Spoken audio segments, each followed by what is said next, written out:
Americký miliardár a majiteľ UFC Dana White povedal, že už nikdy nepôjde k žiadnemu všeobecnému lekárovi. Pred 2 rokmi bol jeho zdravotný stav katastrofálny. Vysoký tlak, cholesterol, inzulínová rezistencia, chronické zápaly, nadváha. Dávali mu maximálne 10 rokov života. Lekári mu len predpisovali ďalšie lieky, jeho stav sa nezlepšoval a z tých liekov ešte trpel mnohými vedľajšími účinkami. Nemohol spávať, zvracal, nemal energiu a to mal tých najlepších lekárov v USA. Potom sa rozhodol pre životnú zmenu.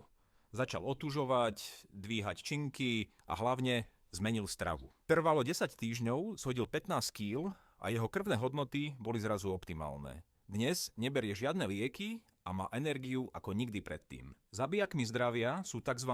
Ultraspracované sladkosti, ktoré prešli mnohými stupňami priemyselného spracovania a obsahujú chemické prísady, ktorých dopad na zdravie často ani nepoznáme.